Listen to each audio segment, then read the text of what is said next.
Hi, everyone. Thank you so much for joining us today. We are so pleased to have Sue Badeau with us today and going to be talking about a really important topic in all of child welfare, of course, which is how can we as child welfare professionals make our practice and our work more trauma responsive. So Sue, as I'm sure many of you know, Sue is a very experienced trainer in our field. She is a trauma expert and she is also an experienced foster and adoptive parent. So we are just so pleased to have her leading us through this really important conversation today. Before we get started, I wanted to introduce myself first. My name is Britt Cloudsdale. I'm the Family Support Program Manager at Adopt US Kids. So you'll see me pop in and out with questions, but it's mostly Sue's show today. And I wanted to just go over a couple of housekeeping things today.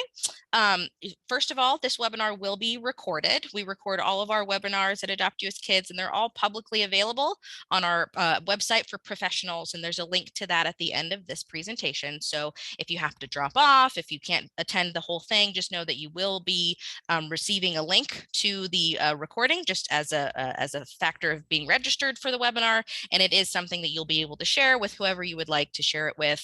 And it's going to be publicly available on our website. Second, I wanted to make sure that folks feel free to engage with us both in the chat and in the Q&A pod.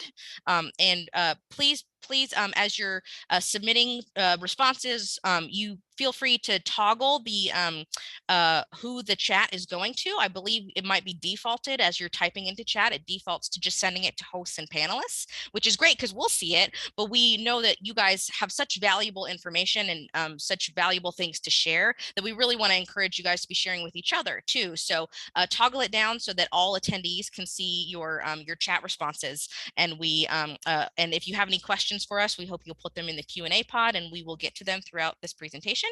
And thank you so much for being engaged with that. We've already gotten a lot of really awesome questions at registration, so we're really excited about this really engaged group that we have today.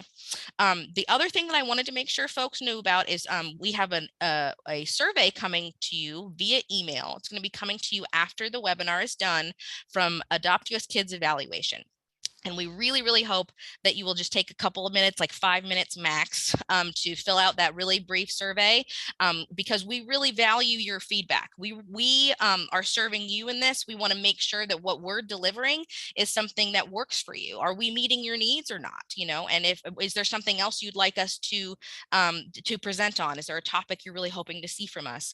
We want to know. We want to hear from you. So please take a couple of minutes, look for that email, and respond to that survey evaluation. And we really appreciate your feedback.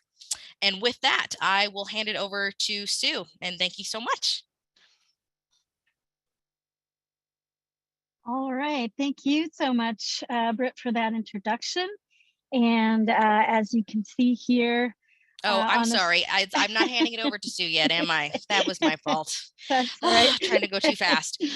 So sorry about that. So I wanted to let you know a little bit about Adopt US Kids and who Adopt US Kids is. So Adopt US Kids is a federal project of the U.S. Children's Bureau, and we have a two-pronged mission. The first part of that mission is to raise public awareness about the need for foster and adoptive families for children in the public child welfare system. And the other part of that mission is to assist U.S. states, territories, and tribes to recruit, engage, develop, and support foster and adoptive families. And that does include kinship families and guardianship families as well. And so with that, we wanted to give a little bit of context for this conversation that we're having today within the context of the Adopt US Kids project, right? Because we're going to be talking about trauma and trauma responsive practice for child welfare. That is obviously a really big topic and a really important topic in child welfare. And so I wanted to make sure that everybody understood, understanding trauma and engaging everyone that we serve in a trauma responsive way is really important for all of our work, regardless of who we're serving. And so you may notice, though, that this webinar is really focused on specifically talking about being trauma responsive in our work with foster and adoptive parents, kinship caregivers, and the children and youth in their care, or young adults in foster care, adoption, or guardianship, right? And that's just because of the scope of the Adopt US Kids project. That is the population that we're serving, as you can see here with our mission. So you may feel like we are missing a core component of this conversation, because we're not going to be specifically talking about the specific needs of birth parents within this conversation. And so we wanted to let you know that that was purposeful for this conversation, because it is such a large topic. We can't possibly get into every single scenario where this would be helpful and applicable information. But so we are kind of being more targeted in our conversation today. But of course, a lot of the things that Sue is going to be talking with us about today are applicable to pretty much every aspect of our work in child welfare, right? That you can apply these core concepts and strategies to your work with birth families as well, if that is who you're working with. But I just wanted to give a little bit of context to that. And now I will really hand it over to Sue, because I didn't mess up at all. All right. Thank you. All right. Thank you for that. Hey, I was totally prepared to run with it, but hi, welcome everybody. It's so exciting to see so many people here today for this important topic.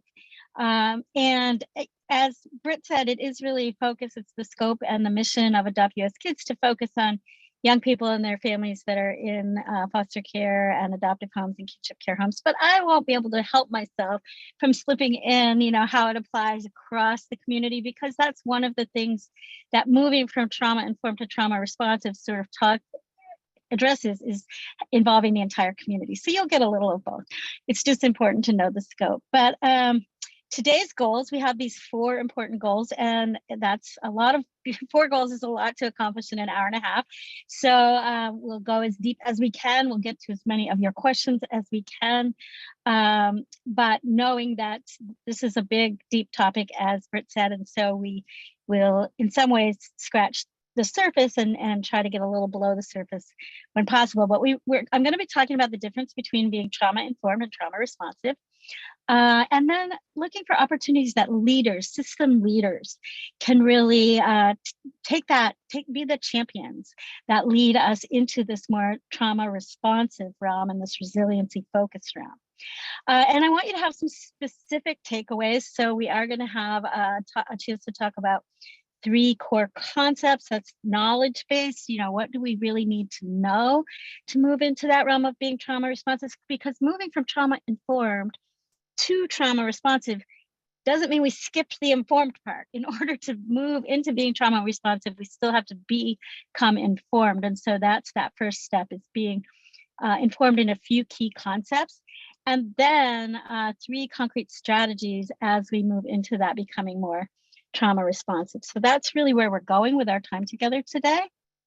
And next slide, if we could, just to get to know a little more about who you all are, and there's so many of you, I won't be able to keep up with the scrolling of all of you writing in the chat, but I'd love it if you would introduce yourselves to each other by writing in the chat, why you're here, what your role is, what your job in child welfare, your connection to child welfare is, and something about what you're hoping to get out of today's webinar. So if you put that in the chat, then as we go along, I'll be able to keep an eye on some of those things, and Britt will help with that, and hopefully we'll address the things that you do need. So let's go to the next slide.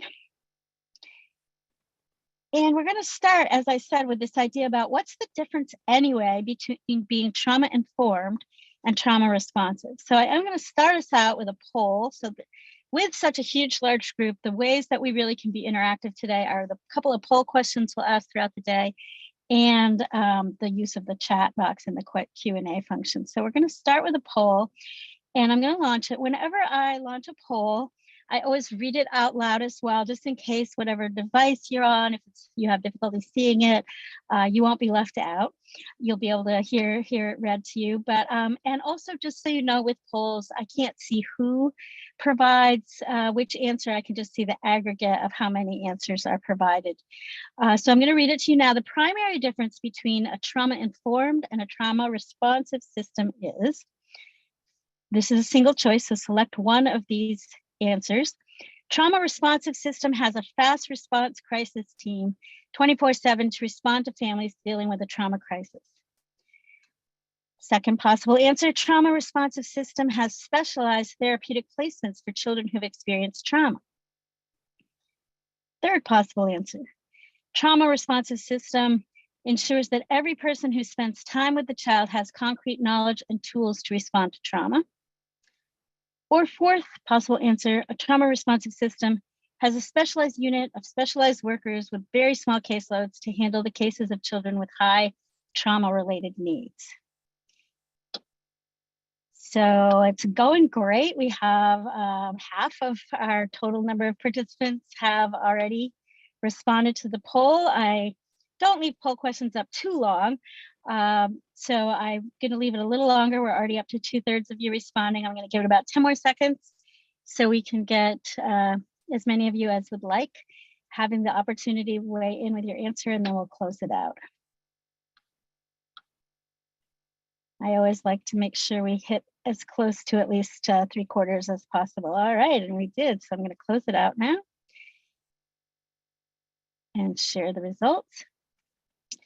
So as you can see here, at least some number of people, fairly decent number of people, picked each and every one of the answers. And in a way, you might have thought that's a little bit of a trick question, because really any one of those answers could be a core element of a trauma responsive system, right? But the question was worded as, what's the primary difference? And the thing I really want you to think about in terms of the primary difference is the answer that the largest number of you did select. And that's, the idea that every person who spends time with the child has concrete knowledge and tools, both, so that they can respond to the child in a manner that is healing, that is safe, both physically and psychologically safe for the child, and that nurtures that resilience that we're going for. So that's the primary difference that we're aiming for, and I'll take the poll down now. Another way I'd like us to think about this idea of the difference between trauma-informed and trauma-responsive comes kind of from my own childhood. I grew up with a father who absolutely he loved baseball. He almost became a pro baseball player before he got drafted into the military and had to go overseas. But he loved baseball through his childhood, high school, college. So when he had kids, he was just into baseball, everything about Little League and all the other kinds of sports. And he became a coach, and he ran some of the tournaments for our community. And so as I got old enough, I became his helper for that. And I helped him with his documentation and his record keeping. And I watched games with him both on TV and in person. I became so baseball informed. I was about the most baseball informed person. I knew history of players, I knew history of the league, I knew strategies, I knew stats, I knew all kinds of things. I was so informed. But guess what? I was not a very good baseball player or softball or anything relating to a ball. It just wasn't in me. And so I wasn't baseball responsive, even though it was quite baseball informed. So it's important to have information. It's valuable to have information, but we want to move from that information to actually take it to the playing field and to be able to actually use it. Now, I've been able to learn how to be a coach for sports, but also for other aspects of life. I do a lot of coaching in my work. And so sometimes it's okay if you're the one that's informed and you have the knowledge and you have the capacity to coach others in it. That actually is part of a trauma responsive system. So not everyone has to be the player on the field, to kind of go back to my baseball analogy, but we all have to understand what our role is, and we can't all be coaches or managers. There have to be the players on the field that actually know how to play the game. Next slide. So as we think about what needs to change overall in an overarching way in our systems and in our communities to move from that trauma-informed lens into a more trauma-responsive system, it's got to happen at all levels. And the first level I want to talk about is leadership. And for leadership, it requires vision, and then we have to translate that vision into an actual action plan. Next slide.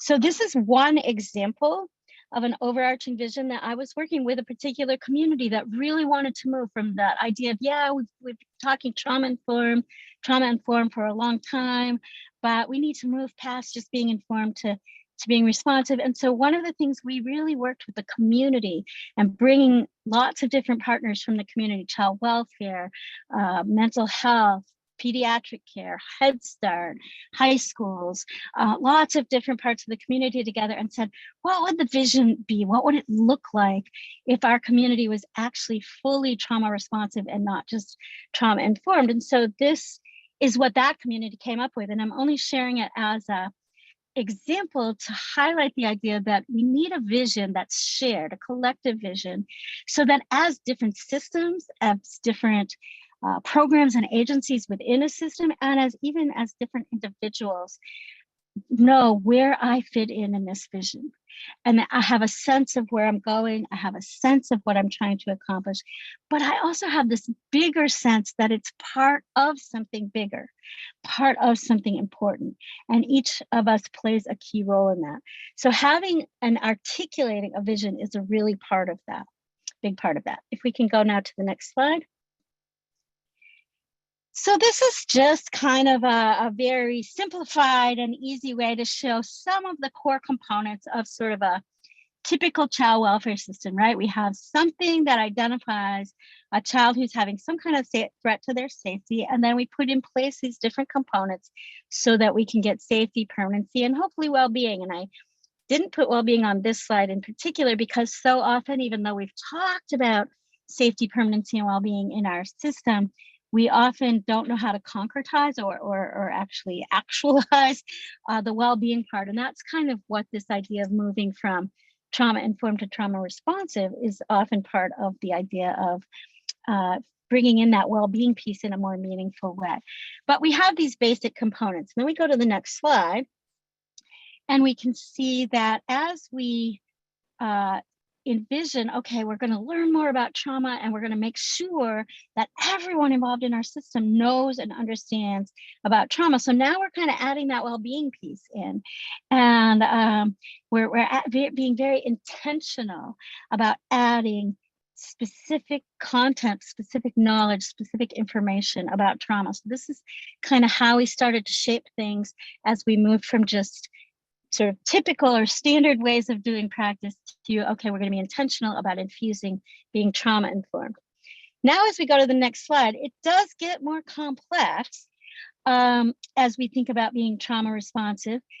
But there's a couple of things I want you to notice here. So everything that's in the sort of more grayish boxes are the elements that we add that we're intentional about adding, that are action oriented, and that allow for continuous reflection and continuous quality improvement related to moving from information to action. So these are very intentional items in these gray boxes. But something else you might notice if you paid attention on the earlier slides to this one is that the lines between the boxes have been removed. Ideally, if I could have made this a 3D model to share with you, I would have, because what we're going for here is the idea that this is dynamic. It's not linear. It really is kind of 3D, and it's continuously evolving, continuously improving. So as we learn about trauma, we think about, for example, who needs to then have access to this information, and how we're going to address the needs, the strengths, the challenges, the barriers, the potential, the opportunities that come up for each population. So you'll see that, yes, a trauma responsive system, first gray box I've added there, is bio-parent trauma is addressed. And we keep moving on in ways that we're also talking about how are we addressing the needs or incorporating and collaborating with the entire community. So you see a box on there about schools and mental health services.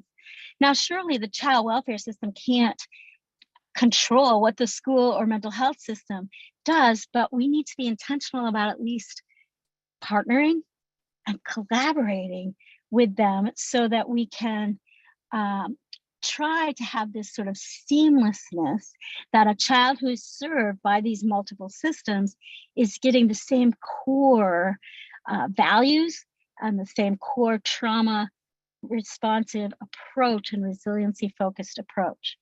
A couple other things I also want to highlight here is that a fully trauma responsive system, that upper gray box in the upper right hand corner and the lower box in the lower right hand corner, are about providing secondary traumatic stress support. to the staff, all the staff, and to the families that do the caregiving, all caregivers, including particularly for the focus of this webinar, those resource families, those foster kin and adoptive families. So this is a vision of one of the ways in which we could picture how a trauma responsive system sort of is built out in a very intentional way to differ from sort of traditional child welfare practice. Okay, so we'll go to the next slide. And here's where we're going to start. We're going to start with it takes leadership. I mentioned that with the piece about vision. So leaders in our systems have to not say, you know what, that's down the line. That's the people that actually work with the kids and families. They're the ones that need to understand this stuff about trauma. It's true, they do. But nevertheless, leaders have to embrace this idea that we're going to be intentional about moving from being trauma-informed to trauma-responsive. And I love this quote, and the authors of this quote, Heifetz and Laurie, have done a tremendous amount of work and written a lot and have webinars and other things you can find on YouTube probably about leadership. So if this topic of leadership is one that is of particular interest to you, I invite you to look up more of their work. But this idea that leaders need to ask the right questions. So what are the right questions? Let's go to the next slide and begin thinking about that. And to help leaders think about what the right questions are that they need to ask in terms of bringing their system into being trauma responsive, I've got these three sort of critical roles that leaders play in system change and then in sustaining the quality changes that are made. First, a leader needs to ignite the best possible practice.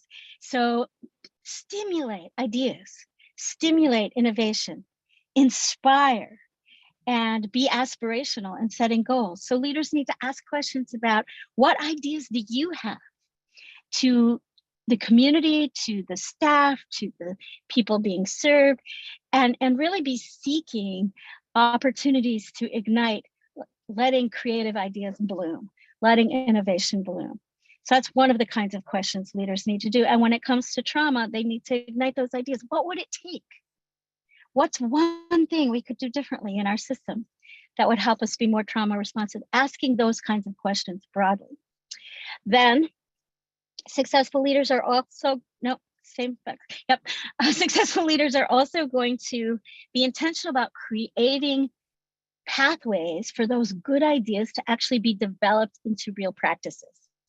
So that means thinking at every level, from policy to budget to structure within the organization. How do we take the best of the good ideas and how do we move them into practice? So that's another set of the questions leaders have to ask. And then probably among the most important roles of leaders is this idea of sustaining good practice. Not hanging on to old stuff that's not working anymore, learning how and when to let go of stuff that we've figured out, you know what? We don't want to just keep doing what we've always been doing. But when we have something that's working, that's good, how do we sustain it even passing that baton across changes in leadership? How do we sustain it across policy, across departments? How do we build in budgetary streams that help sustain this work? So those are some of the areas that I mean about leadership. Now the next slide. So in order for leaders to address these, and again, some of this comes from that work of Heifetz and Laurie, leaders need to kind of have this balcony view. You know, we've got to see the big picture. In some of my other trainings that I do, I talk about kind of making a puzzle. And when you're going to build a jigsaw puzzle, one of the things that's usually most people like to do is look at the picture on the box. Like, what am I striving for? What's the big picture here? Leaders, it's nice to be the kind of leader that kind of sometimes gets down in the trenches with your people. And that's important to have that camaraderie and build those relationships. But it's especially important to be able to also get that balcony view and kind of see the whole big picture. Then from that picture, you can identify both the strengths and the challenges that your people are having as they seek to implement these good ideas, these changes that have to come about. And as we're making changes and transitions in systems, like moving from being trauma informed to trauma responsive, there's going to be some stress and distress among our workforce, among our community. And so that's another piece that leaders have to do, is kind of notice that, pay attention to it, and develop strategies to manage that stress, but not be driven by it. So that's the next point there, is to be able to maintain the focus, to really keep the goal in front of us, even while managing the distress that comes about it. Change is hard. Movement and forward movement and progress is hard.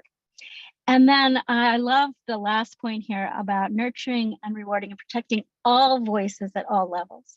Leaders have to really make sure that people with lived experience, families, youth, their voices are heard, but also staff at every level, that their voices are heard. And it's not tokenism, and it's not only when we do an occasional survey, but that there's real, genuine ways that those voices can continually be heard. So we'll go to the next slide. So this just gives a picture of, as leaders think about, how am I going to do all those things that just came about in those last few slides, about how am I going to move my system from being trauma informed to getting more into that trauma responsive? What are the things I need to take into account? And again, this is not a linear picture, right? This one is circular, and it has arrows to, again, indicate that idea of something that's dynamic, that's evolving, that's continuous. But I've centered it at the top there with the idea of family engagement and partnership. Because we know, what we do know from being trauma informed, is that all healing is going to take place in the context of relationships. And so any work we're going to do to move our systems forward from the trauma, from when we didn't even understand trauma at all, to then being trauma informed, to then really being responsive to it in a way that nurtures and builds resilience and wellness, we have to center that family engagement and partnership with families, and have that lead funnel into everything else we do, as it relates to our assessments, as it relates to our vision, as it relates to our strategic planning, and then as it relates to our continuous quality improvement. So this is just a way to think about how we implement those great ideas that come up that will help us to move our system forward. Next slide. And some of the things that we've learned, and luckily there are communities around the country that really have been doing this work for now several years. And so we're starting to really learn, when whole communities work together to move in this direction of becoming fully trauma responsive and resiliency focused, here's some common core characteristics that they have. And I'm not going to read you every word on slides with lots of bullets. You can read them as well as I can. But these are core important things that pulling the community together. There's some examples of this. For example, there's Richmond, Virginia. I worked quite closely with them on this kind of work, and they called it their Trauma-Informed Care Network. And they brought in judges, and they brought in pediatricians, and they brought in a legislator or city council, school board, to meet with their child welfare workers on a regular basis, so that they could really be sure that they had common language and data. And they brought families to the table and youth to the table to ensure that there was this voice, and that it was as part of the core of any movement going forward, was going to be listening to the voice of the children and the caregivers. And when you have this community-wide approach and you use these common elements, many of the questions that people raised in their registrations, this kind of is the answer to almost all of the questions. Now I'm going to talk about some of those questions individually as we go further through our time together this afternoon. But this kind of really gets at the core of responding to those questions. Next slide. And what we get when we do bring that community-wide approach, one thing we learn is that being trauma responsive means that we're going to apply some trauma responsive strategies and tools to everyone across the board. And that's the idea of using universal precautions, taking steps to ensure that everyone that's touched through and by our system, whether it's someone that's touched by our system by working within it, whether it's a family, whether it's a young person, whether it's a community collaborator, that we are making our entire system utilizing trauma-informed tools so we're safe and we're welcoming for everybody. And I do have a poll that goes with that question as well. So let's bring this poll up. And this one gives you the chance to answer in a multiple choice way. So you can choose as many of these answers as you think apply. Trauma-responsive universal precautions refers to ensuring that trauma assessments are universally provided for all children entering or in care, providing all caregivers, bio, foster kin, adoptive, with caregiving tools and strategies that benefit all children, whether or not they have a trauma history, ensuring that all children in care receive therapy from trauma-qualified therapists, and ensuring, the fourth possible answer, ensuring that all environments, including the child welfare workplace, placement homes, community provider agencies, ensure physical and psychological safety for both the providers and the recipients of services. So I will leave that up for a few more seconds. We've gotten about half of you have weighed in so far.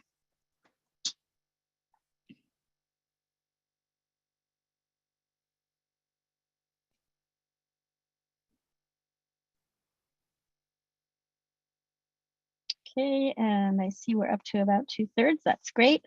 Takes a little bit longer when I let you have multiple choice, but I am just going to give about 10 more seconds and we'll close it out. Okay, terrific. So appreciate so many of you participating in this way. I'm going to close it now and share the results. And unsurprisingly, every answer got selected by a significant number of you. And the fourth answer, which did get the highest number of votes, if so to speak, is definitely the one I was most going for. But it was multiple choice for a reason. A lot of these things would then fit into the idea. But universal precautions means basically that things that apply to everybody. So it's at a broader scale than when we get down into the nitty-gritty of things like assessments. So that number 4 answer is really the gold standard of where we're going with this. Providing trauma assessments is great. That's kind of universalized if we have a way to utilize the information that we receive in those assessments in ways that are not punitive, are not biased. And there's a lot that goes into really thinking carefully through how we use assessments. Providing all caregivers with tools that are going to benefit every child in their care. They don't have to know whether the child has a specific trauma history or not in order to do that. And so I'm actually quite pleased that the answer that got the least number of responses had to do with the therapy, because you know what? What we have also been learning in the trauma-informed world is that not every child is going to need therapy to deal with their trauma. Children who do need therapy should then have access to therapists that really know what they're doing and are competent in a trauma-informed way. But not everyone will, in fact, need therapy. So that answer, I'm glad it got kind of the least amount of responses. But one thing I'd like to have you think about here is the idea that hand washing. Hand washing is a universal precaution. We teach everyone, wash your hands after you go to the bathroom, wash your hands before you eat. We teach little kindergarten children, wash your hands when you come in from playing outside. It doesn't mean that if you don't wash your hands in one of those moments, you're absolutely going to get sick. But it also means that if you do wash your hands, you're at less risk for getting sick, and it doesn't hurt anybody. It doesn't hurt anybody to wash their hands. So that's kind of what we mean here by universal precautions, is doing things that are helpful, that are not harmful, and that if it is someone who has a vulnerability to trauma, it'll especially help them. Britt, I see you here. Do we have a question? Yes, we have several questions coming in. So I want to make sure everybody knows that I am collecting them. And though I might not get to it right in the moment, I will make sure that she gets to as many as she can.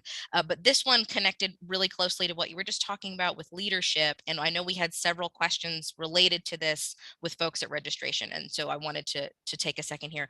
The question is, what advice would you give to workers in how to get leadership more involved to be more trauma responsive? It can be difficult to make big leadership changes when you are not in a leadership position. So do you have any advice around that?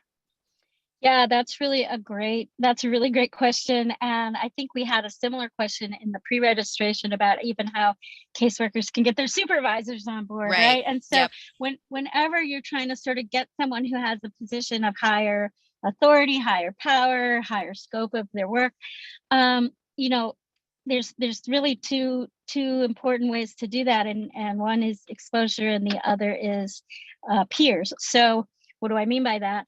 The more you can provide opportunities for leaders, if you can give them, site visits, if you can invite them to events, if you can share information, share human connection level, if you can get in front of them a parent or a child that can share their story and pair that story, that real human side, that kind of pulls on the heartstring side with some data, that it's that pairing of sharing of stories and data that often are most effective with leaders, whether they're system leaders, legislative leaders, or others.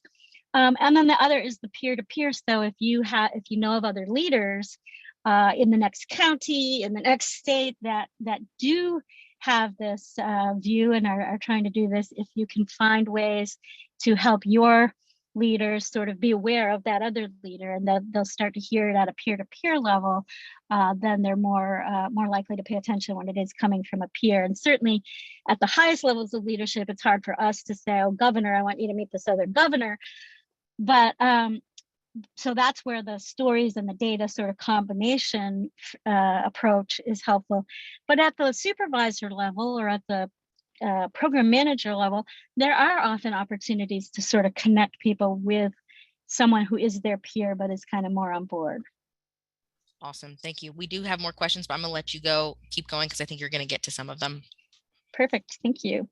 So we'll go to the next slide, as a matter of fact. So next, after universal precautions, the next thing that we want to have is shared knowledge and collective action. And what do I mean by this? This really does mean that idea of kind of what we were just talking about on that question, that we provide ways through stories and through data in particular, that the whole community has enough information to have a common language to talk about these things. This is why a community airing of a video, of a film, and then a discussion panel after it, where having a media day and getting your local newspaper to do something. The more we can have shared knowledge in our community and common language to describe these things, the more we get people on board. This even relates to a particular question we had, and Britt, maybe if you could share this question, we got it in advance, was someone who does adoption matching.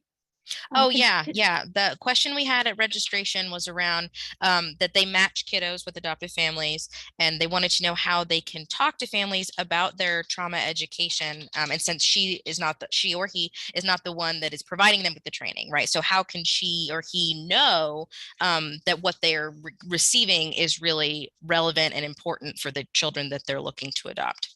Yeah.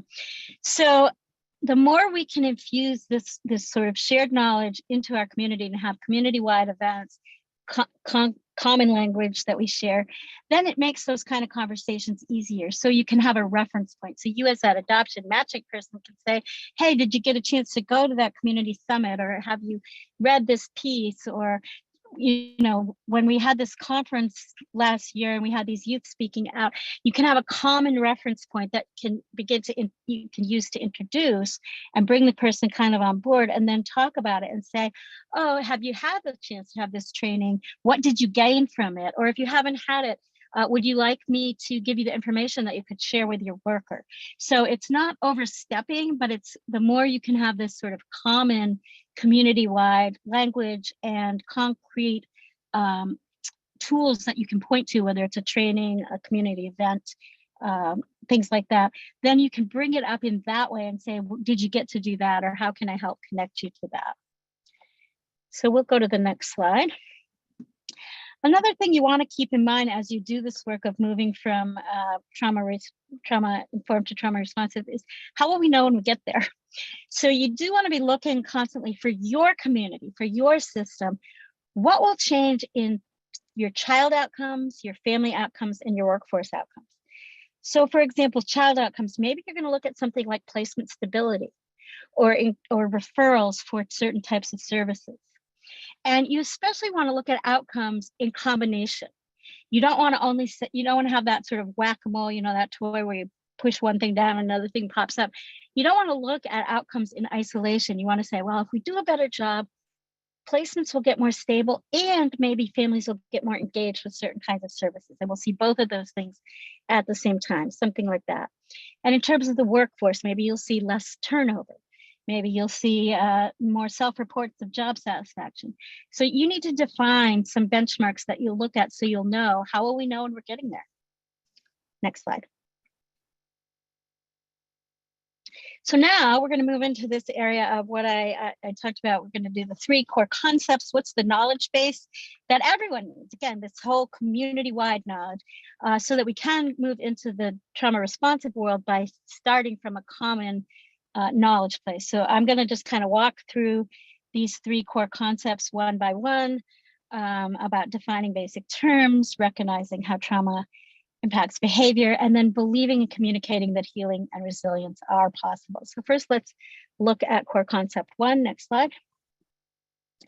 So here is the idea that we're going to have some real basics about trauma that we're just going to do everything we can to make sure everyone in our community knows this information and has it in the same language, from kindergarten teachers to the high school football coach to faith-based community leaders to, you know, the judge, to law enforcement. I mean, we're just going to try to infuse this basic knowledge everywhere. So we're going to go through these next few slides pretty quickly because this is not a webinar about trauma information. I'm just giving a few key things that I think need to be part of this process of moving from being informed into being responsive. So next slide.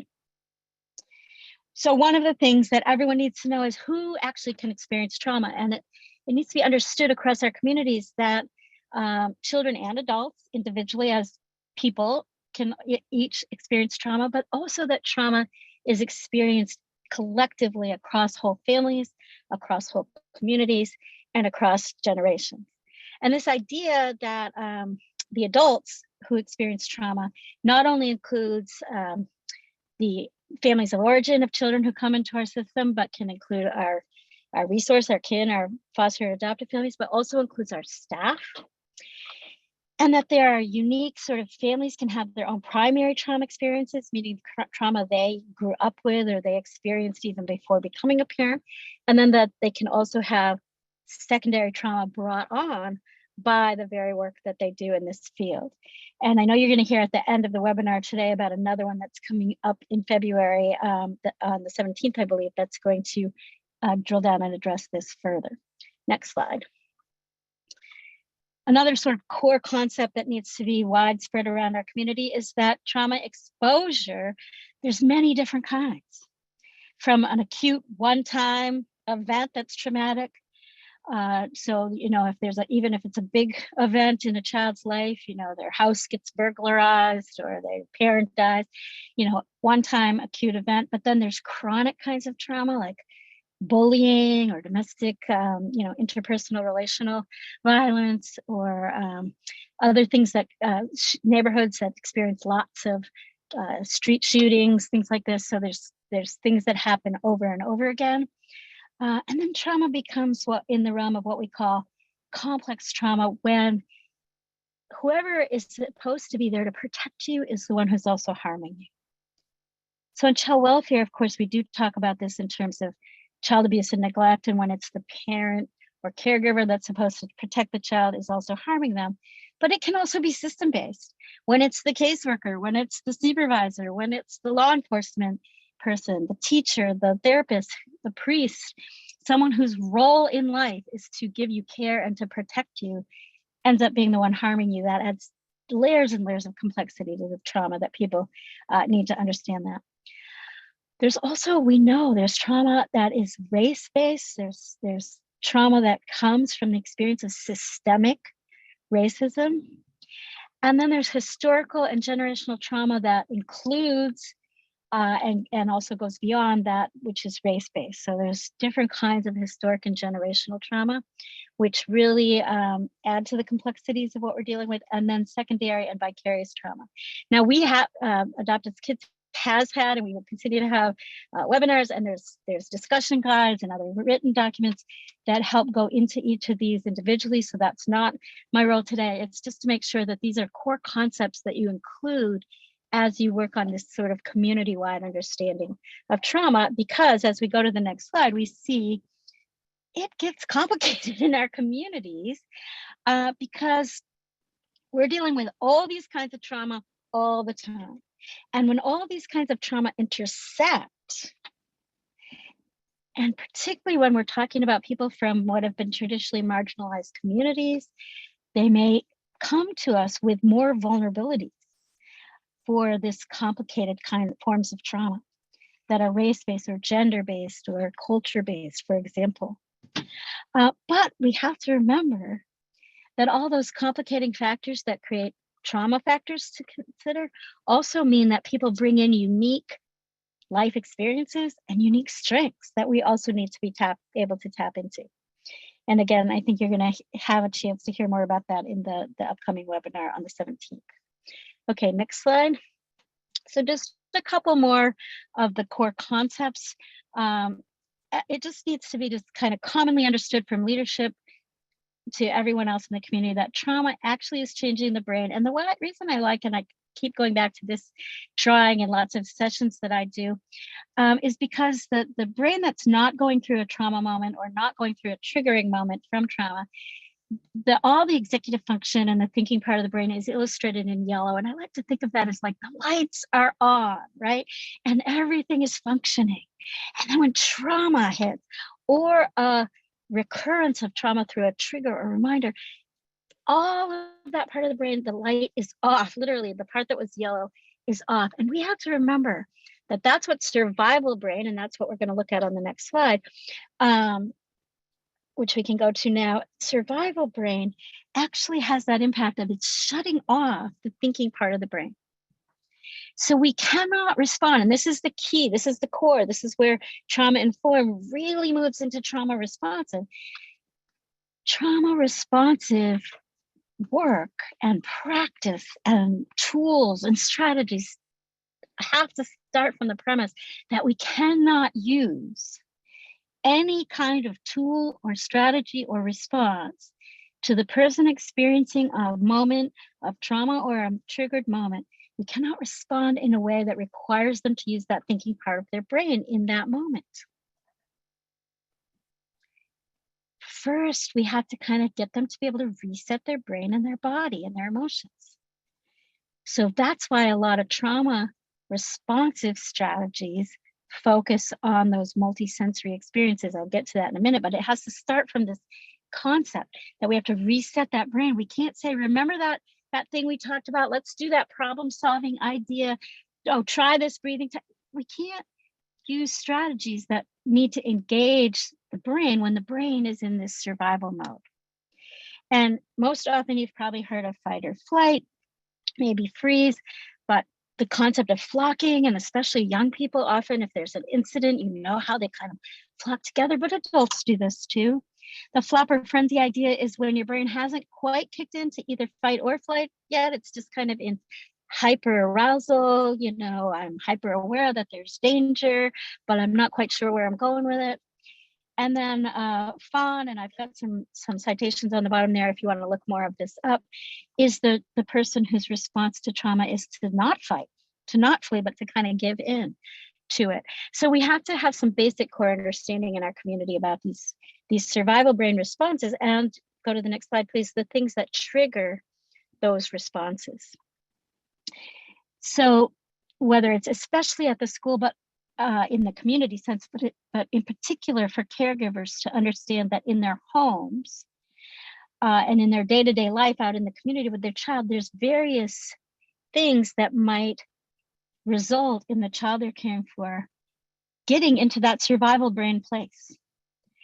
And that using a punitive approach or using a problem solving or a behavior-based approach or a consequence-based approach or a reward-based approach, none of those are going to work in that moment. So being trauma responsive means not just knowing what trauma does, but knowing how to respond to it, and knowing it once we see these signs that something might have arisen as a result of trauma, then how do we calibrate our own response to that in a way that says, I get it. I get that we have to move into something that you're going to be able to respond to without your brain being fully in gear yet until we can get that reset.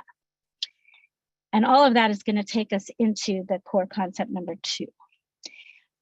Before we go into number 2, we can have that slide there, but before we start talking about it, were there any questions kind of related to that last segment? Yeah, well, and covered? I did want to mention first that Adoptive Kids actually has, as you were talking about, behavior-based parenting, like all of the when your brain shuts down, when you're having a trauma response. I wanted to make sure folks knew Adoptive Kids actually did a great webinar in last September with Barb Clark on help. It was for child welfare professionals on helping parents, resource parents, engage in that more trauma responsive parenting, because it is not intuitive, as Barb has said multiple times throughout that webinar. It's not intuitive. These are skills that you have to practice. So I just wanted to mention that. As you were talking about intersectional trauma and the ways that all of these different kinds of trauma can impact an individual, we did have a question on the role that attachment trauma plays in our child welfare systems. And, they're making an observation on the connection between anxious attachment and PTSD and depression and other harmful coping behaviors can make attachment trauma such a key issue to our systems and to all of the work that we're doing. So it was largely an observation, but just wanted to ask about, the role that attachment trauma plays for some of the stuff that you've already been talking about. Yeah, so I would include attachment trauma kind of in that broader category of complex forms of trauma. And I would also put it, sometimes say we would need that and in between those words, like attachment and trauma are both elements that we have to be aware of and that we have to be responsive to in our system, which is when we get to some of the things we need to focus on. And the first thing I said at the beginning, relationship, that everything we do that's trauma responsive really has to be about supporting relationships, not necessarily supporting lots of sequential relationships in the life of a child. I mean, it's great if you can go through grades K through 12 and have, probably 30 different teachers and you formed a nice, healthy, positive relationship sequentially with each teacher each year. In the normal course of childhood, sure, there's a place for sequential relationships. But when it comes to dealing with trauma and attachment, we need those solid, lasting, stable relationships. So if there's just one thing you take away from today about moving from being trauma informed to trauma responsive, is how do we stabilize, nurture, and support relationships? And asking that question all the time, like, is whatever action I'm planning to take, does it support or undermine attachment and relationship? So thank you so much. I'll let you keep going and we'll get to more, I'm sure. Okay. Well, we're going to do a poll here at the beginning of this core concept 2. So let me pull that one up. All right. There's a frequent saying that is said in the trauma world that goes like this: all behavior is language. So when we think about that phrase, all behavior is language, which of these 4 things do you think it most applies to? And this is only a single choice option this time. Out of control behavior can be corrected by teaching children language skills. Behavior expresses a specific need. Behavior is like a foreign language, you have to study it to become fluent. Or behaviors are chosen deliberately, just like words are chosen deliberately. So we will give that a little bit longer. We have about a third of you have weighed in so far.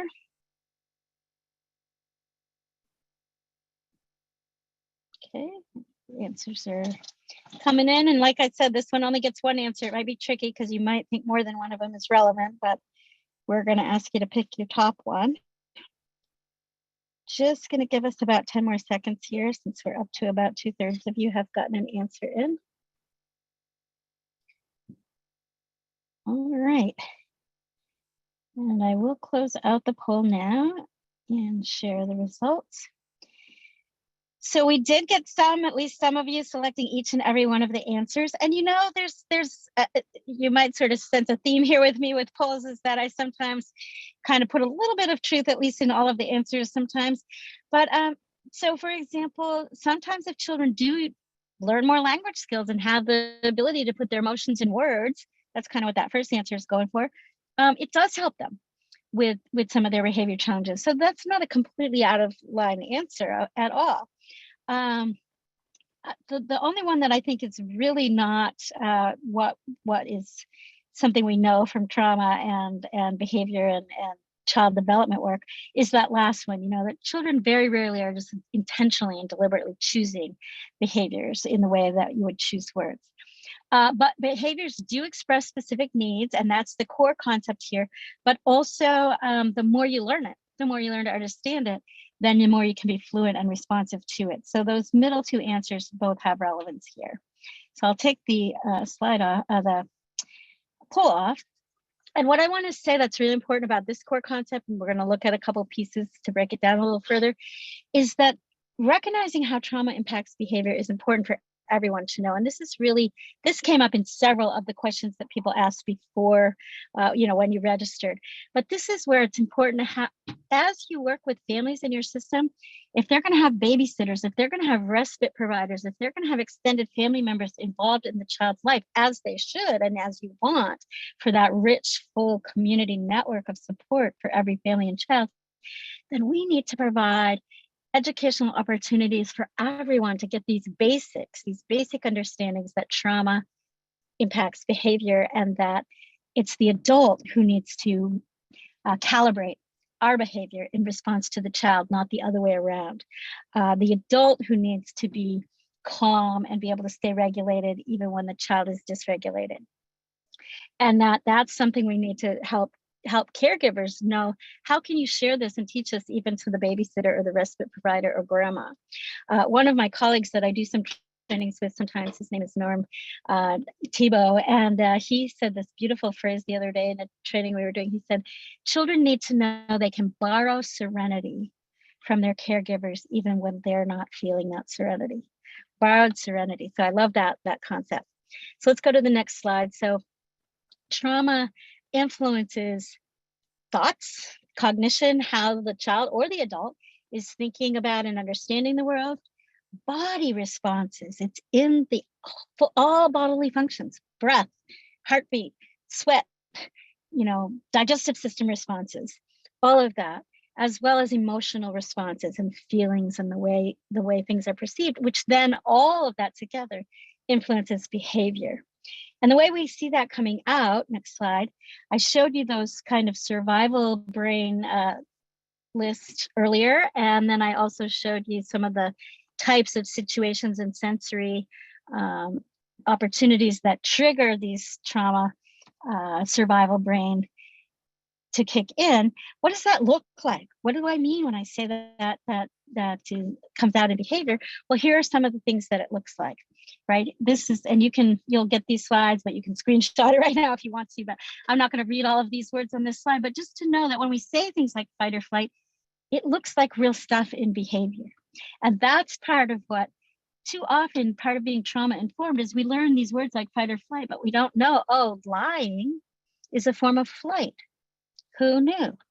Who knew that lying isn't just this intentional, deliberate thing that kids do to get at us, but that if they're triggered and they're in this trauma state, that's what they can't flee the scene in the moment.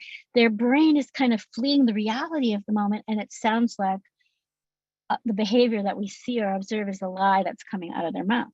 We interpret it, we label it that.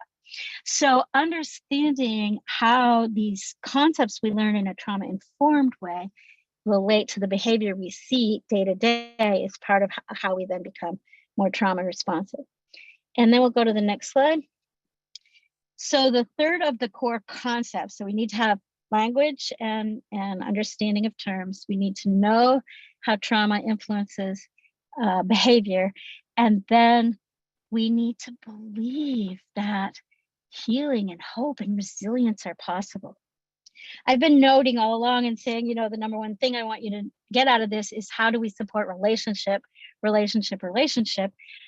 But second only to that, or even if it's second or they're tied for first, research really demonstrates that this capacity to have hope and optimism, even in the face of adversity, is one of the most essential elements that helps with healing from trauma. So we have to ask ourselves from the leadership level to the individual level within our system, am I communicating with you, foster parent, adoptive parent, 17-year-old child that's in a year or two going to be transitioning into adulthood, judge, whoever it is, am I communicating this message that there's nothing wrong with you and that hope and healing are possible? Next slide. So what are some of the messages that we need to be really intentional about communicating? Here they are. Here's several laid out. Again, like I said, I'm not going to read them to you. You can read them. But does your system communicate? It literally communicate in words, in literature, in billboards, in policy manuals, in every possible way. Do you communicate these messages? And do you reflect these beliefs in every level? I mentioned before that I was doing some work with the city of Richmond when they were working on this. And one of the things they decided, they had these elevators in their buildings, their child welfare system buildings that had these little TVs, screens in the elevator that were kind of constantly running different things. You see them all the time now at gas stations and, you know, wherever you go, there's these little TVs with these things. Well, they decided to have some of these messages be part of what people would just see in the elevators. It's just another way to infuse these messages. So that's just something to think about. Am I communicating and then demonstrating these messages at all times and at all levels? Okay, next slide. And then we have to really think about having this trauma-informed and trauma-responsive, more importantly, workforce. So I'm going to show you some essential elements that the National Child Traumatic Stress Network has developed about sort of the core elements for having a trauma-responsive workforce. But I want you to think about this in terms of what do leaders and managers need to know, what do supervisors need, and then what about caseworkers. So I've already pretty much talked about the leadership piece earlier in this webinar. And in the next couple slides ahead, I'm going to talk about caseworkers. But for a moment here, I want to focus on supervisors. And a couple of questions had come up in the registration questions that also get to this point. Britt, there were two questions in particular that I had kind of flagged here. One was about supervision and one was about hard times or something. Yeah, if you could share those. There were several questions related to this around our workforce, and we know, especially we were hard pressed with our workforce and child welfare before the pandemic. It has only gotten more challenging, I think, but the specific questions we got around this were asking if people are willing to share in the chat what other agencies do to support their workers in a trauma responsive way, especially when hard things happen, when traumatic things happen on their either to them directly or on their caseload. And then we had another question on how do case managers get supervisors to see that they need help with trauma too. So definitely a lot of I would say some really heart-wrenching questions from workforce, from our staff, the frontline staff, on hey, this is impacting us too. How do I get folks who are above me to see how challenging this is for me? Yeah. So those are really important questions, and it would be great if we could have the whole hour and a half just to talk about those two questions. But one thing I want to make sure you're aware of, an idea and approach called critical incident debriefings. And I have actually gone in and facilitated critical incident debriefings for agencies after they have like a child death or something particularly hard. So look into the specific strategies like that. Internal peer support, I just saw that come up on the chat, is another thing I was actually going to mention. Supervisors, making sure you have supervisors that know how to use a reflective approach to supervision, and that they actually are willing to do some practice, like actual reflective practice, role plays even in supervision, and that they don't say, I always have an open door policy. That might sound counterintuitive, but when it's your turn to have time with your supervisor, you need to know that the supervisor's door is closed for a few minutes and that they're going to give their full attention to you. So in some systems where I've worked, I've really had to help them reframe that idea of an open door policy. You want your workers to know they can come to the supervisors, but you also want them to know that, and when I'm with my supervisor, I have his or her undivided attention at least for a few minutes. So that's a really important piece right there. Supervisors should be asking some really good trauma-related questions. What specific trauma issues are in this case that you're describing to me now? What trauma-related information might you need that I could help you get? Things like that. But workers, if your supervisors aren't seeing this on their own, then you need to bring it up. You need to say, you know what, I'm seeing a lot of trauma circumstances in this case, and I really need some help with this. Or I'm experiencing a lot of secondary trauma from these recent cases I've had, and I need your support as I seek out some opportunities for that. And I can't emphasize enough how important the peer-to-peer support is. So I'm glad it came up. We talk a lot about peer-to-peer support for foster and adoptive and kinship caregivers, which is spot on. For youth, peer-to-peer support, spot on. But you know what? Workers need it too. Supervisors need it too. In one state, I've been privileged to be able to lead a mentoring and coaching peer-to-peer group for a year. And my role really is to open the Zoom meeting, right, and kind of bring them together. And just the fact that it's on their calendar, then they're able to do this peer-to-peer support with one another. So now let's look at the elements of a little deeper, a little further, if we go to the next slide, please. And just to help the time go a little smoothly, yeah, 5 of them, good. So these are 5 elements that the National Child Traumatic Stress Network has identified is that we need to be thinking about for our workforce. Are we maximizing their safety, both their felt safety? Do I feel safe in my work? Do I have the tools I need to feel safe, to be safe? Maybe I have a partner, maybe I have a peer support system, maybe I have, how I can use my electronic devices, whatever it might be. And then we know how to identify trauma-related needs of children and families so that we can put into place practices for the family that are going to enhance their well-being and resilience in a way that partners with the youth and family, that asks them, what do you need and how can I support you in that? And then where we give workers, caseworkers and supervisors the opportunity to be leaders in the community collaborations, to be leaders in the conversations with the schools, with the mental health agency, to value their voice. They're there on the front lines every day. Let's listen to what they have to say. You're there every day. Let's listen to what you have to say. Next slide. And as we think about our system, we need to ask ourselves, are we providing concrete and practical and permanency-oriented tools at every level, again, to workers, to children and youth, and to parents and caregivers.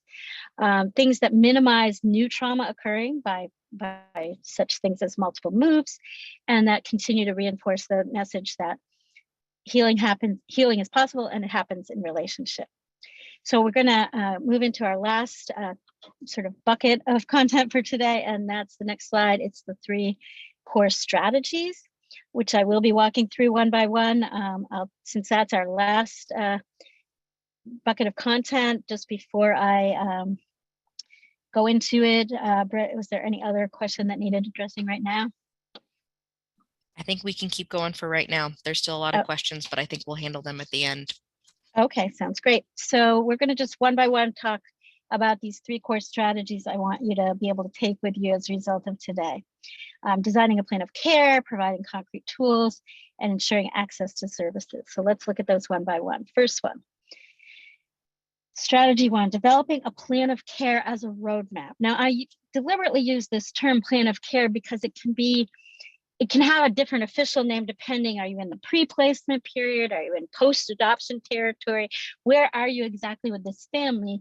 It's going to have then a different name in your system, in your legal status of the case and so on. But wherever you're at in your work with families, You want to have a plan, and you want to have a plan that is addressing, and you want to ask these particular questions. What is there in this plan that specifically addresses trauma? What is there in this plan that specifically helps the caregivers to address trauma on a day-to-day basis? What is there in this plan that specifically helps caregivers address their own trauma or their own secondary trauma?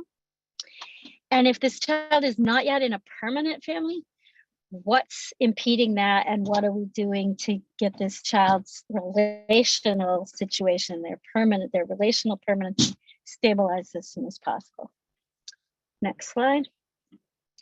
In order to do that, we have to prioritize what I call a family plus approach. Family and those family lifetime lasting connections is key. It's fundamental, is the basics, but it's not enough.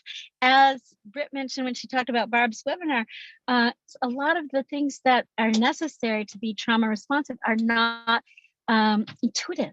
So we have to have this family plus approach, and the plus part is what needs to be different from one family to the next. We need to really ask specifically and uniquely and individually, what is the plus? What are the services? What are the supports? What are the tools? What are the techniques that this particular child and this particular family needs that will make this relationship safe, healing, stable, and successful? So we should never be looking to uproot or disrupt a relationship. We should be asking, what will it take? What's the plus we need to add here to make this relationship safe, healing, stable, and successful? So that's what I mean about prioritizing a family plus approach. We can go to the next slide. So that means we need to actually think about what are the tools we're going to be offering to families to make that a reality. And one is helping them develop trauma responsive safety plans. We were just talking with my husband and I were just talking with one of our granddaughter's school the other day, earlier today, about, what are some of the things you can put in place when she gets anxious in school? Can she have coloring sheets at her desk? Can she have a bottle of bubbles to blow? It's getting to that level of concrete types of tools. That's part of what a safety plan is. And this goes along, we had some questions about having kinship caregivers understand the need for this. Again, it doesn't mean helping kin understand, it doesn't mean you didn't do things right when you were parenting the first time around. But parenting children from a trauma background now is different. So you're going to need some different tools. Let's talk about what those tools could be. The tools really need to be concrete and specific. They need to be inclusive of extended family and siblings. And they need to be transferable, that you can use the same tools at home, at school, or at other places in the community. So that's what the plan of care needs to really incorporate, very concrete tools and how they will be used at home, in the school, and even in other places in the community. So then if we can go to the next slide, we're going to do strategy 2. And that is, okay, even, whenever families have all the tools they need, there's still going to be times of crisis. So we want to look at both the tools that families need in daily life and then the tools in times of crisis. So next slide, daily life. We want to think about this idea, a trauma responsive system beyond just trauma informed is one that recognizes what is this idea of family resilience. Family resilience is beyond just individual resilience, okay? The individual resilience of each individual member is great and is important, but then there's this collective shared idea of having family resilience. This shared hope and optimism, the capacity to communicate about feelings, the ability to have consistency, structure, stabilization, but still be flexible to adapt to crisis and change, and the capacity for problem solving. So these are very concrete things that supervisors can work with workers on, and workers can work with families on, that help them build resilience. And this benefits all the children in their home, whether they have a trauma background or not, right? And then the next slide is, well, what about when there is that time of crisis, and we need workers that are able to say, we're present, we're available after hours, we have a crisis plan in place, you know who you can reach. We have worked with families to identify what are your strengths that get you through times of crisis. Who have you turned to before? The last time you had something really hard in your life and you got through it, what helped you get through it? How do we put that in place now? Bring them back to those characteristics of family resilience and remind them, you know what? You have this flexibility that you're able to. I've seen you use it in these other places. I'm going to continue to support you using it here. And then we want to offer options and resources without just sort of throwing them at people or sending a bunch of referrals, but really going with people and stepping with people into here's how we use resources. And I think this is where we had a question about older youth, Britt. And I think we had a therapist question too. Yes, we have lots of questions actually. And so we are a little pressed for time. So I'm going to apologize in advance if we don't get to your question. Y'all are so engaged and on top of it. I really appreciate it. So yeah, we had a question from a therapist asking that it can be really hard. So she sees children in foster care often, and it can be hard to get children's social workers to engage with the children in a trauma-informed way, and that feeling like that sometimes trauma-informed is kind of a buzzword that we use without a lot of meaning behind it, but they don't necessarily change their behavior or communication. And I think we could all understand how kind of moving from an understanding, like you were talking about with the baseball metaphor, moving from an understanding to an application to an actual practice is really, really hard. So she's asking how she can help in her role as a therapist to kind of help everybody build their trauma responsive capacity.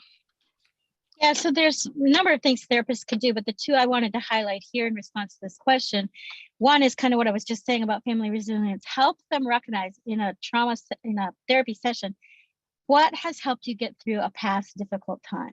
Like help the family themselves or the youth themselves identify what was it that helped you get through a difficult time in the past, and how can we make a plan that you can use a similar type of tool or response or strategy the next time you face a hard time.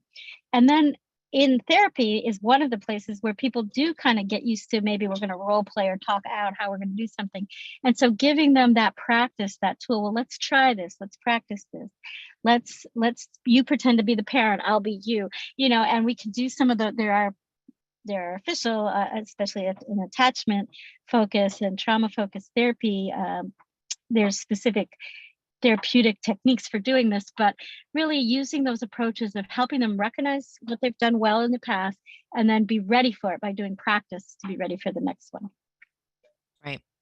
And then we did have another question come in that was specifically asking about tools, right? Because we've been talking a lot about the need for tools for all of us, for workers, leadership, for families, and asking if we have any examples of tools, of worksheets. I can share that we at Adopt Use Kids have several tools, especially for parent group leaders, and tools for leaders to help you assess your different services that you're providing. And I'll definitely provide that in a follow-up email, because there's a lot of resources that we don't have time to get into each one. But do you have any suggestions for other tools, especially around the model of the family plus approach, to kind of help people identify who may not be family but are family? Yeah, so really the tools there that I'm referring to is keeping that model in mind that trauma affects thoughts, body, emotions, and behaviors, is to not just look at behavior related tools, but so understanding who can help me process my thoughts. So who in terms of that family plus model can I go to when I have questions, when I need more information, when I need help processing my thoughts about whatever is happening or has happened. How can I regulate my body? What are some body-based tools? Are there breathing exercises? Are there, put on some music and just have some dance, a little dance party in your house? Are there ways, is there a particular kind of game you can play with a child? Is there someone that can help with that can kind of just come over and play Frisbee or something with a child? Digging in a garden, playing with pets, these things are helpful in terms of getting some of that body-based work done and that multisensory work. Then there's the emotion. Okay, who's the family plus? What tools do I need for that emotional release? Okay, so do I need a therapist? Maybe yes, maybe no. If I don't, what about a peer support group? Or maybe both, a peer support group and a therapist. Am I a faith-based person? And actually, why don't you go to the next slide? I know we're getting low on time. And so we're going to talk about getting the right services. So go to the next slide. We have to think about, not just the traditional forms of like treatment, but what about culturally informed approaches to treatment? What about faith-based informed? We need to understand, again, part of that Family Plus is what does this family most resonate with? And then how do we find what's in our community that is trauma knowledgeable, that taps into what they already understand? So is it a cultural approach? Is it a faith-based approach? Is it a therapeutic approach? So really identifying tools for each of those life domains. What helps with understanding cognition? What helps with body settling and just body regulation? What helps with emotional regulation? And doing all this from really a multicultural lens. So that'll take us to the next slide, where as you look at maybe you have 5 different cultural groups in your community that you might be thinking about making a referral to, or therapists, or faith-based programs, whatever it might be. You want to look at kind of this list and say, do they hit the mark? They don't have to hit all of these marks, but do they build on relations? Are they relationship based? Do they support parents and caregivers, not isolate? Okay, we're just going to treat the child and parent, you go away. Do they offer both day-to-day and crisis support? So this is kind of a checklist of things when you are looking for those Family Plus tools in your community. This kind of helps well, if they're offering tools in this framework, if this is kind of the approach they take, then they're probably hitting the mark for what we're trying to do here. And we can go to the next slide. So as you look at all the different, whether it's informal like recreation and sports, whether it's formal like another agency or an employer, as you look at all the different sort of bubbles in this picture, the question to ask as it relates to everyone is this bubble in this particular family's life representing a source of strength, healing, and support, or is it representing a source of stress and trauma? And if it's representing a source of strength and healing and support, then how do we strengthen that tie? How do we strengthen that connection? How do we support that connection continuing? And if it represents a source of stress or even further trauma, then how do we mitigate that? What's needed to mitigate that trauma or that stress that's being caused by what's ever going on in that bubble? Next slide, luckily I already talked about. And so the last slide that I want to hit on before we get to any more of your questions is, throughout the system, we all have to have this idea of being the mirror, from the top leadership to every person, top to bottom, bottom to top, inside out.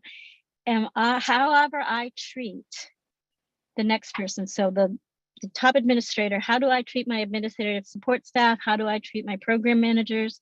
Program managers, how do I treat my supervisors? Supervisors, how do I treat my workers? Workers, how do I treat the caregivers? Caregivers, how do I treat the children? It's got to always be a mirror approach of, I'm going to only treat the people that are in my orb, in my circle, in a way that they can look at me. They can look at me literally as a mirror that they can then reflect as they go into the next who they need to work with and encounter in their work. So that was my whirlwind tour through moving from being. You solved it. We figured it out. It's all good. Awesome. So we do have a little bit of time for more questions, maybe a couple more minutes, and then I'm going to take you through. There's some resources. I know there's been a lot of questions in the chat about resources to share. I do want to make sure everybody knows you're going to be getting a follow-up email from Adopt US Kids with all of the resources that we've talked about on here, plus the recording and these ever so helpful slides. So just wanted to let you know. Something that came up for me as you were talking was this idea that, all of us are walking in, those that are serving those who have experienced these traumatic situations. We are all also walking in with all of our trauma experiences on our shoulders as well. Right. And that is definitely, we got some questions about that, about how, and we also know that research shows that those that go into child welfare actually have higher ACEs scores right. than the average population. And so we are drawn to this, and it's not an accident that we end up in these helping professions when you have traumatic experiences yourself. And so one question that I had is it healthy to kind of put things in a box and leave things at the door? Or like, how should we be present in the work that we're doing, knowing that we have our own trauma triggers and we have our own experiences that cause us to enter fight, flight, fawn, all of those, and how can we help others while also making sure that we are not hurting ourselves in the process, because that's really important.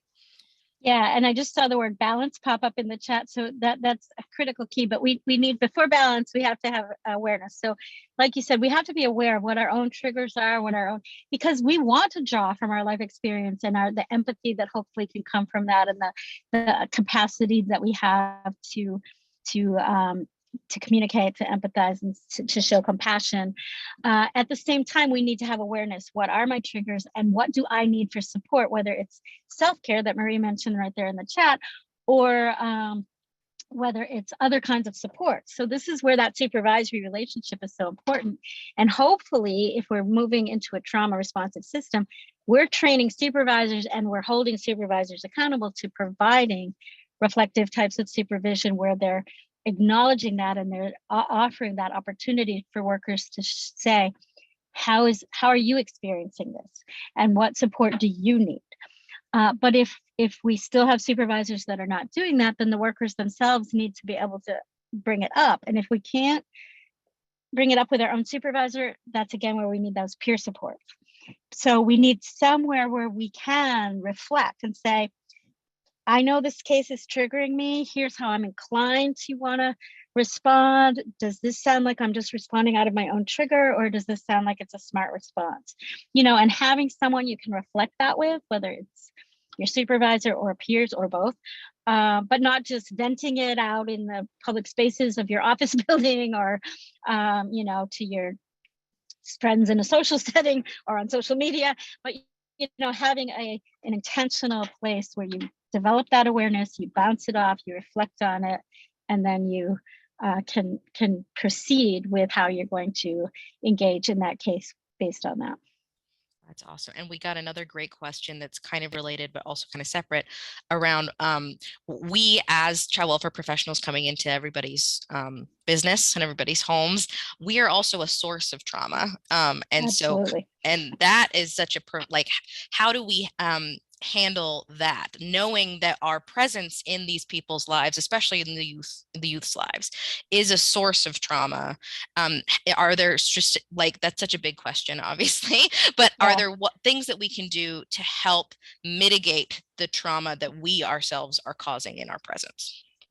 Yeah, I mean, one thing is we have to have humility about our work, and then we have to have transparency and honesty. So we can't say things that we were used to be taught to say, like, everything's going to be okay, you're going to be safe now, no one's ever going to hurt you again. Like, we can't say those kind of things. We have to say, I know this is stressful, and I know me even being here makes it stressful. So I want us to figure out how we can best work together so that you do feel safe while we work together. If there's things I need to know or things I do that will be helpful, let me know what those are.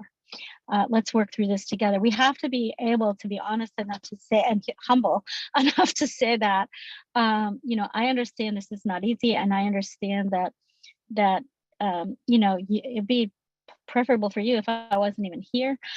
But until we get to that point, how can we best work together, and how can I support you? That's awesome. And thank you so much for the great questions, everybody. Everybody's been so engaged, and I appreciate it so much. And thank you, Sue, for all of this fantastic information. I know I'm going to be downloading it for the rest of the night, I think. Before we let y'all go, we do have some upcoming webinars, some Adopt Use Kids webinars that are really closely connected to this, especially the one that was on February 17th that Sue mentioned. And so the first one is just next week. It's on data-driven diligent recruitment. And Emma is so kind and put the links to registration in the chat just now. So if you are not already registered or not sure if you're, please feel free to register for these. They're free, like all Adopt Use Kids resources. But the one on the 17th, I think, should be really, really, really interesting, and is connected to kind of how we show up in these spaces. So that is on support, foster, and adoptive families of color, stories and strategies from leaders of color in child welfare. And that one is going to be on, it has several alumni alumni of the Minority Professional Leadership Development Program that Adopt US Kids houses. And those leaders are going to be talking about how their experiences with race-based trauma and their own experiences as people of color show up in their work, and how that helps them, again, building on strengths, how that it informs their work and helps them in supporting families of color. So that should be a really great conversation. I'm excited for that. I will be attending that one as well. So please do participate in that if you can. These are several of the things that we have talked about already, but I'm going to send everybody links to all of these in the post. So don't feel like you have to write all of this stuff down right now.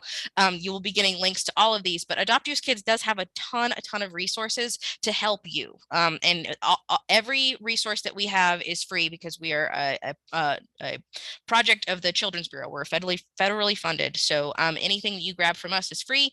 And that recorded webinar that I mentioned is on helping resource parents and caregivers embrace trauma responsive parenting. It could be really helpful for folks on this webinar. And then this is my contact information. And I did want to make sure that folks are aware that we do capacity building at Adopt US Kids. We are webinars like this are part of our broad capacity building. But if you have a specific need in your child welfare system, we'd love to talk to you about it and see if we could help you. We have an entire capacity building team.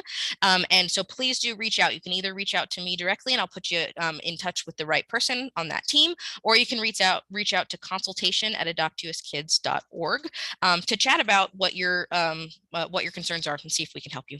Okay. And so with that, I appreciate y'all hanging in. We're finished by the skin of our teeth, Sue. We did it. So I appreciate everybody taking the time today. This is a big conversation, and it's one that we will keep continuing to have because this is big stuff. So thank you so much to Sue Badeau. We really appreciate you lending us your expertise, and y'all have a great rest of your day and take care.